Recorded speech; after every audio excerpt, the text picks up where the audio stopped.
The man who stopped the truck. It was past midnight. The highway stretched out like a dark, endless ribbon, silent except for the faint whistle of the wind. Then, a sound began to rise. Low at first, like a distant thunder, then louder, a rumble that shook the ground beneath your feet.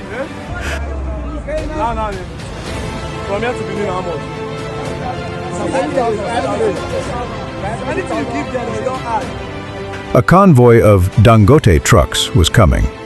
Their engines growled like caged beasts, their headlights slicing through the blackness of night. Dust rose in their wake as they barreled forward, unstoppable, heavy with cement, heavy with wealth. But that night, something waited for them. A lone figure stepped onto the road. VeryDarkMan. He stood tall in the center of the highway, arms at his side, chest rising with steady breaths. He did not wave, he did not beg, he did not move. The first truck honked, a deafening blast that echoed across the night. The driver's voice followed, muffled but urgent. "Oga, move. Are you mad? You go die here, oh." But VeryDarkMan's feet were rooted like iron. His shadow stretched long beneath the truck's blinding lights. He did not blink. The driver's hands shook on the steering wheel. He pressed the horn again, but the man did not flinch. The convoy screeched to a stop. The hiss of brakes filled the air. The highway trembled into silence. And in that silence, the first whispers began.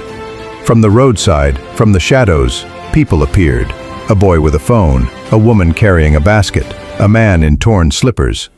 They stopped, watching, whispering. Some began to record. The crowd grew, silent but restless, as though they knew history was unfolding before them. Then, VeryDarkMan spoke. His voice was not loud, yet it carried across the night like a command.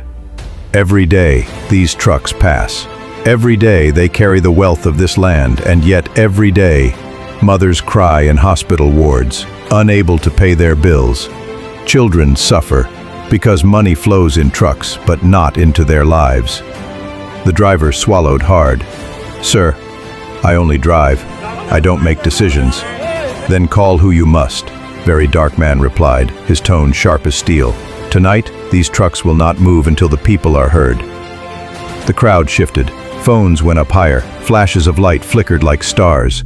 The tension thickened. A rope pulled tighter and tighter. The driver, trembling, pulled out his phone.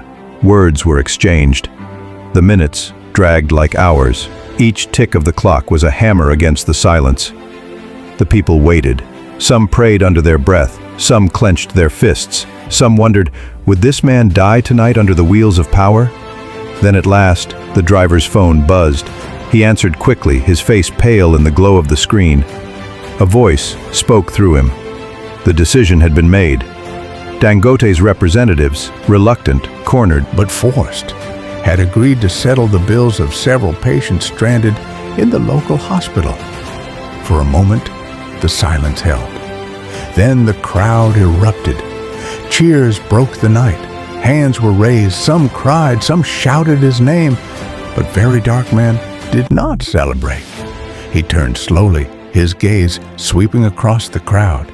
His face remained hard, unreadable, as though this victory was not his, but theirs. He stepped aside, letting the trucks pass. Their engines roared again, but this time they roared into the night, carrying more than cement. They carried a story.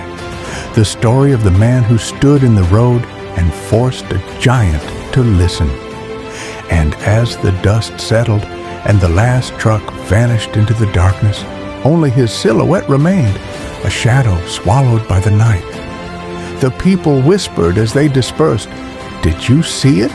Did you record it? The man who stopped the truck, the man who fought for us, the legend, VeryDarkMan."